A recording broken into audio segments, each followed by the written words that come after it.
Fine, have a look.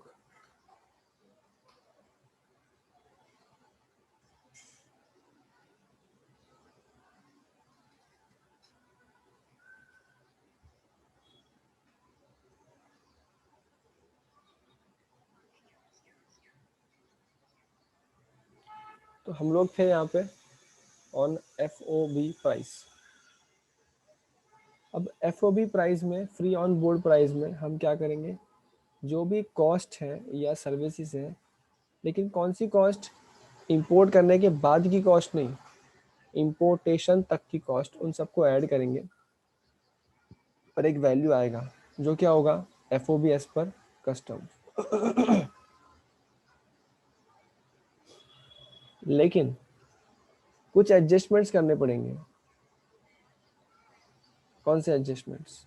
ये देखो adjustments है ना, बहुत इंपॉर्टेंट है और ये हर सम में काम आते हैं। The following adjustments under rule 10(2) actual cost of transport, loading, unloading and handling charges associated with the delivery of the imported goods to the place of importation. In case of air, it cannot exceed 20% of the custom FOB value of goods. If not ascertainable, 20% of the custom FOB value of goods. In case of customs FOB value is also not ascertainable, then it will be 20% of the custom FOB value plus cost of insurance. अब देखो ये चीज़ क्या है, मैं तुमको समझाने का try करता हूँ एक अपने ही खुद के चार्ट से। हम किसकी बात कर रहे हैं? हम लोग एयर की बात कर रहे हैं। फिर हम लोग बात करने वाले हैं इंश्योरेंस की भी।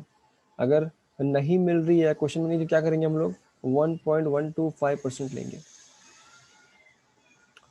Of the custom FOB value. In case custom FOB value is also not assessable, then it will be 1. ठीक है। इसके बाद क्या आएगा आपका निकल के, इसके बाद आएगा आपका CIF वैल्यू, यानी customer FOB value plus transport का कॉस्ट प्लस इंश्योरेंस का कॉस्ट। अब यहाँ देखो, चलते हैं अपने चार्ट पे।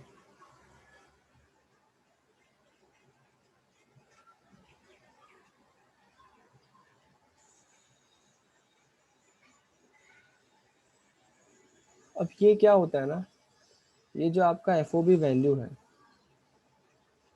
ये जो आपका समझो FOB का वैल्यू आपका 1 लाख रुपए का है। अब क्या होगा ना, समझो ना क्वेश्चन में कहीं पे लिखा है कि जो ट्रांसपोर्ट कॉस्ट लगा वो लगा 25,000 और इंश्योरेंस का कॉस्ट लगा, सपोज करो वहाँ पे लिखा है 5,000। तो यहाँ पे देखो FOB में हम लोग क्या करते हैं, हम लोग ऐड करते हैं, क्या ऐड करते हैं, ट्रांसपोर्ट कॉस्ट और क्या ऐड करते हैं, इंश्योरेंस कॉस्ट। ट्रांसपोर्ट कितना है 25,000 और इंश्योरेंस कितना है 5,000। क्या बन गया मेरा CIF वैल्यू, क्या बन गया, CIF वैल्यू, असेसेबल वैल्यू। क्या बन गया, अमाउंट पूछा रे, फुल फॉर्म बता रहा है, 1,30,000। 1,30,000। ठीक है। लेकिन क्या मैंने इस क्वेश्चन में बताया है कि ये ट्रांसपोर्ट हुआ किस तरीके से है? नहीं बताया। तो मैं इस तरह से काम कर लूँगा। कभी कभी क्या होता है, कभी कभी क्या होता है कि मुझे क्वेश्चन में क्या होता है कि हमारा ट्रांसपोर्ट किससे हुआ है पता है, हमारा ट्रांसपोर्ट है ना एयर से हुआ है, एयर से। अब अगर ट्रांसपोर्ट वाया एयर हुआ है ना तो उसमें एक कंडीशन है, 1 लाख FOB हो गया और वो क्या बोलता है 25,000 आप ट्रांसपोर्ट नहीं ले सकते, ट्रांसपोर्ट आप ले सकते हो मैक्सिमम 20% ऑफ FOB वैल्यू। अब बताओ FOB का 20% कितना है, 1 लाख इंटू 20% कितना आएगा 20,000। 30,000। तो आप 20,000 से ज़्यादा नहीं ले सकते ट्रांसपोर्ट कॉस्ट। तो यहाँ पे कितना लोगे आप, सिर्फ 20,000। इंश्योरेंस दिया है 5,000, चुपचाप ले लो 5,000। तो क्या बन जाएगा CIF वैल्यू 1,25,000। 1,25,000। 25,000। समझा? तो ध्यान रहे एयर के अंदर है ना, यस सर। ट्रांसपोर्ट के ऊपर कैप है 20% का। लेकिन सपोज करो ये ना हो के मेरे एग्जाम्पल में लिखा होता कि ट्रांसपोर्ट कॉस्ट लग रहा है 15,000, उस केस में हम लोग क्या करते हैं, सपोज एयर से ही है तो 1,00,000, अब ट्रांसपोर्ट कॉस्ट क्या लोगे, 20,000, 15,000। 15,000, 15,000. ठीक है, जो हुआ वही लेंगे। या एक क्या मैं कह सकता हूँ, ट्रांसपोर्ट के लिए अपने रूल बन गया एक, अगर ट्रांसपोर्ट बाय एयर है तो रूल बन गया। रूल क्या बन गया आपने समझने के लिए, एक्चुअल ट्रांसपोर्ट कॉस्ट या फिर 20% of FOB, which ever is less.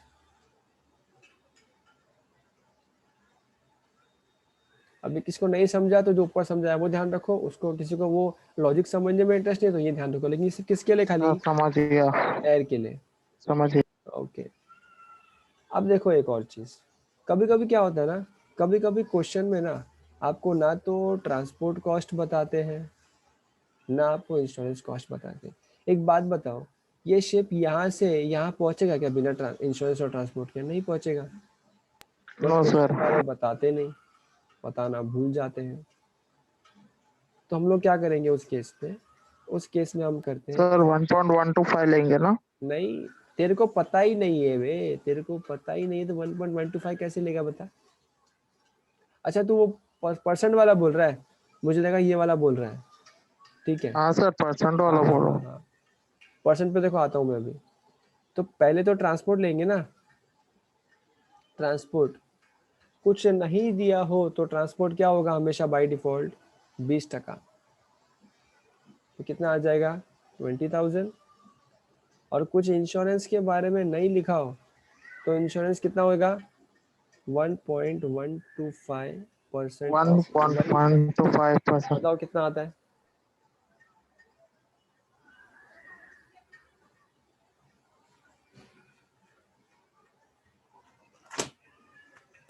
नहीं बताओगे। 1,125. 1,125। तो ये जो अपन ऐड करेंगे एक वैल्यू आएगा, यही क्या बन जाएगा, CIF वैल्यू। समझू क्या हो रहा है जीवन में। कोई कहता है क्वेश्चन कैसा आता है, क्वेश्चन इस तरह का आता है, मैं क्वेश्चंस की सब हाँ सर, प्रोबेबिलिटी समझ गया. यहीं पर समझ गया. डिस्कस करते रहा हूँ। हाँ सर, समझ गया. ओके,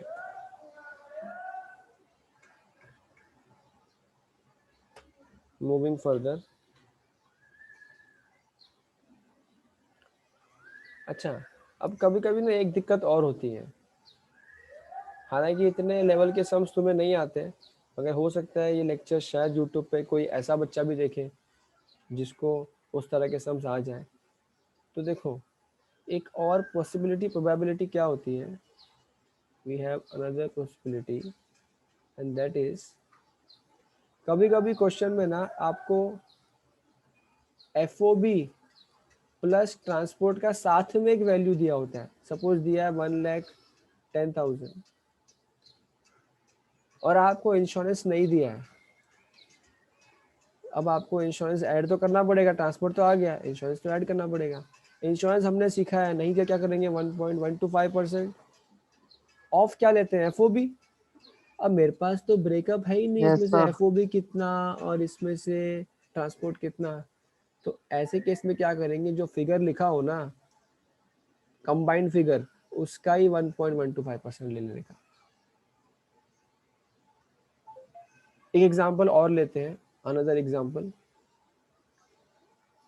कभी कभी क्या होता है कि मेरे पास कंबाइंड फिगर दिया होता है FOB प्लस इंश्योरेंस का, सपोज वो दिया है 2,15,000। अब मेरे पास यहाँ पे ट्रांसपोर्ट दिया नहीं है तो मुझे 20% लेना है, 20% लेता हूँ मैं FOB का, पर मेरे पास ब्रेकअप ही नहीं है FOB का और इसका। तो क्या करूँगा, जो कंबाइंड फिगर है उसी का 20% ले लूँगा और उसको ही लेके मैं फाइनली निकाल दूंगा CIF वैल्यू। आई होप समझ में आई बात सारी, मैंने सब कंडीशंस कवर कर ली है। Yes sir. हाँ सर, समझ में आई. फाइन, तो देखो जब हम लोग ये सब कर लेंगे उसके बाद क्या निकल के आएगा, उसके बाद निकल के आएगा CIF वैल्यू, जिसको हम लोग प्यार से क्या बोलते हैं, एसेसिबल वैल्यू। और यही वो अमाउंट है जिस पे हम लोग क्या चार्ज करते हैं, कस्टम चार्ज करते हैं।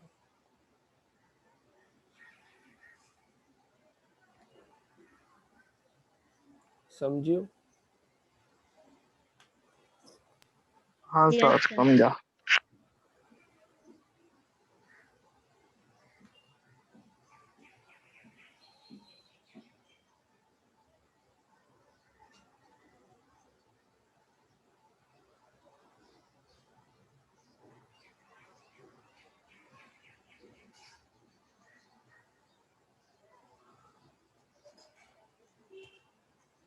ओके,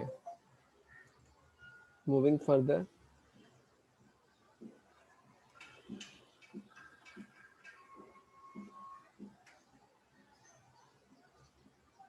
नेक्स्ट है रूल 10 एडिशंस।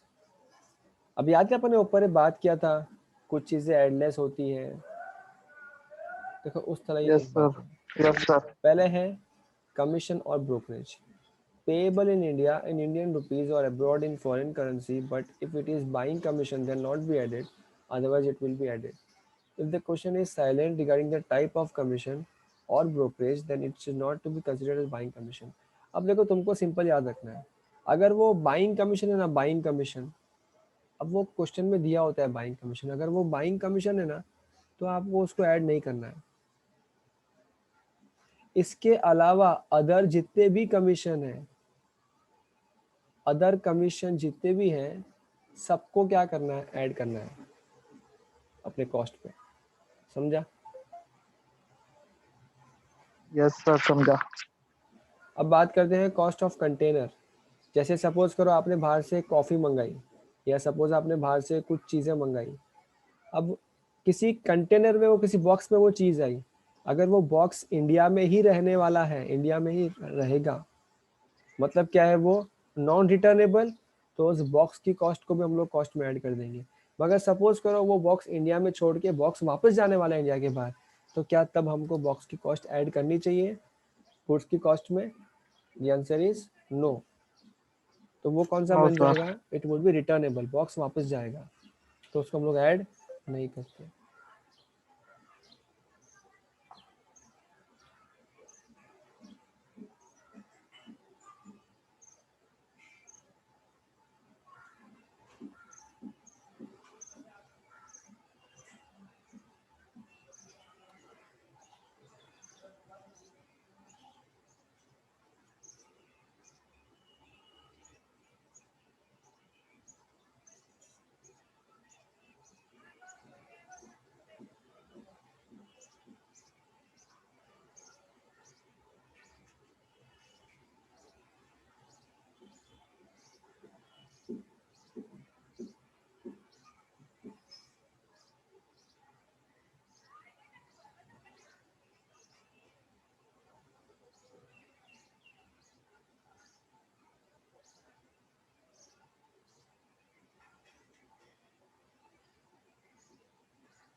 नेक्स्ट है पैकिंग चार्जेस। अब जो भी गुड्स पैक हो रहे हैं उसमें पैकिंग मटेरियल यूज हुआ होगा, क्या वो गुड्स की कॉस्ट में ऐड होना चाहिए? आंसर इज यस, वो तो ऐड होना ही चाहिए। Materials, tools, die if supplied from India, if supplied free of cost then add its full value, if supplied at concessional rate then add the amount of concession. देखो ये ध्यान से सुनना, ये बहुत इंपॉर्टेंट है। कई बार क्या होता है ना, साथ में कुछ मटेरियल, कुछ डूज, कुछ स्क्रू, कुछ एक्स्ट्रा साथ में सप्लाई किया जाता है। अब अगर हमने वो चीज़ सप्लाई फ्री में करी है, फ्री में, तो क्या होगा, उसकी एक्चुअल जितनी वैल्यू होती है पूरी ऐड कर देंगे कॉस्ट के अंदर। लेकिन अगर वो कंसेशनल रेट में दिया है, 10 रुपए का माल था, हमने कहा काम के 4 रुपए में हमसे ले ले, तो कितने का फायदा दिया अपन ने उसको, 6 रुपए का। तो जो add the amount of concession, 6 रुपए का जो कंसेशन है ना, उसको आप गुड्स की कॉस्ट में ऐड कर दोगे। आगे ध्यान से देखो, डिजाइन डेवलपमेंट और आर्ट वर्क, अगर इंडिया में किया है डिजाइन तो वो ऐड नहीं होगा। सिंपल सी कहानी है, बिकॉज वो इम्पोर्ट है क्या इंडिया में किया है तो। लेकिन अगर वो अब्रॉड में किया है तो वो ऐड होगा, बिकॉज वो फिर इम्पोर्ट में आ जाएगा।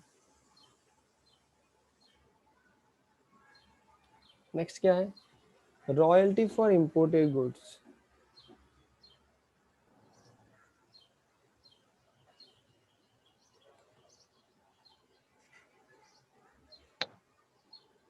Only royalties and license fees related to the imported goods that a buyer is required to pay as a condition for sale of goods being valued is added.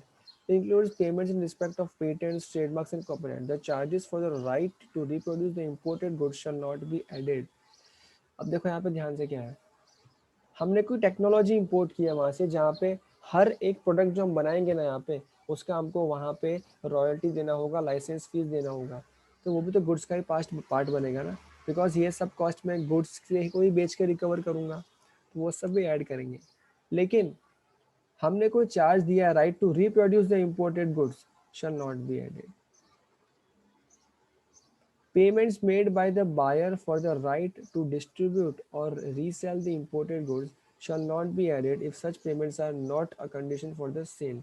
ये simple सी कहानी, तुमको बस question में ढूंढना है कि रॉयल्टी है क्या। अगर वो रॉयल्टी है जो आपको लगने वाली है, आपको भरनी पड़ेगी, और वो कनेक्टेड है आपके सेल ऑफ गुड्स की कंडीशन से, तो आपको चुपचाप ऐड कर देना है। कोई पेटेंट वेटेंट का है, चुपचाप ऐड कर देना, दिमाग ज़्यादा लगाने की जरूरत यहाँ पे नहीं है। Any part of subsequent sale proceeds. Any part of subsequent sale proceeds to be payable to the supplier. कई बार क्या होता है ना, हमें कुछ और भी कॉस्ट इनकर करनी पड़ती है, देनी पड़ती है, जो ओवर एंड अबाउट समथिंग होती है, तो वो सब भी क्या होगा, गुड्स में कॉस्ट में ऐड हो जाएगी। सिंपल सी कहानी है। Any payment made by the importer on behalf of supplier. अरे कोई खर्चा उसको करना था और वो खर्चा मैं कर रहा हूँ मेरे जेब से, पर था किसका जिम्मेदारी, उसका जिम्मेदारी, तो वो भी क्या होगा, any payment made by importer on behalf of the supplier to any other person is required to be added. यही अपन सेम चीज जीएसटी में भी करते थे। सप्लायर याद है, सप्लायर और रिसीवर, कोई खर्चा अगर रिसीवर ने किया सप्लायर के बिहाफ पे, तो भी वो खर्चा, तो भी वो अमाउंट हाँ सर। वैल्यू ऑफ सप्लाई में ऐड करते थे। सेम कहानी यहाँ पे।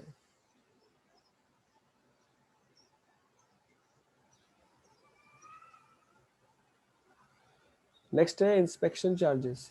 Inspection charges of imported goods where contract does not specify for certification of an independent agency not includable. यहाँ से यहाँ तक एक पॉइंट है। फिर any inspection of imported goods prior to import is includable in assessable value if done at the request of buyer or under the contract, but inspection done by supplier at its will is not includable. अब ये depend करता है contract के। अगर contract ने पहले से कहा था कि इंस्पेक्शन करवाना ज़रूरी है, तो फिर जो भी एजेंसीज इंस्पेक्शन करेगी वहाँ पे, वो अमाउंट भी हम लोग ऐड कर देंगे। लेकिन अगर सप्लायर ने अपना मन हुआ खुद से इंस्पेक्शन करवाया, तो वो हम लोग यहाँ पे ऐड नहीं करेंगे।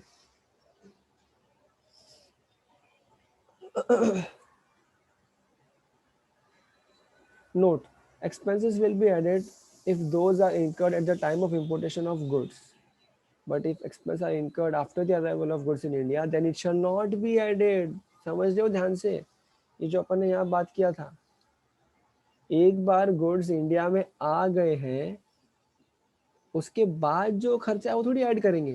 जैसे इंश्योरेंस ट्रांसपोर्ट में था तो अपन ने ऐड किया, लेकिन हो सकता है यहाँ पे मुंबई आने के बाद मैं मुंबई से चेन्नई लेके जा रहा हूँ और वहाँ पे भी मैं ट्रांसपोर्ट के लिए इंश्योरेंस करवा रहा हूँ, तो क्या ये इंश्योरेंस भी ऐड करेंगे सीआईएफ वैल्यू के अंदर? नो, सिर्फ यहाँ तक का जो अमाउंट है वही ऐड करेंगे, समझो कि नहीं? हाँ सर समझा। Yes, sir. ठीक है। नेक्स्ट है कंपल्सरी एडिशंस। इसको हम लोग आज नहीं देखेंगे, ये हम देखते हैं नेक्स्ट क्लास में। फिलहाल आज के लिए इतना ही रखेंगे क्योंकि ये थोड़ा हैवी टॉपिक है। आई वांट यू गाइस यहाँ तक रिवाइज करो, फिर ही हम लोग आगे बढ़ेंगे।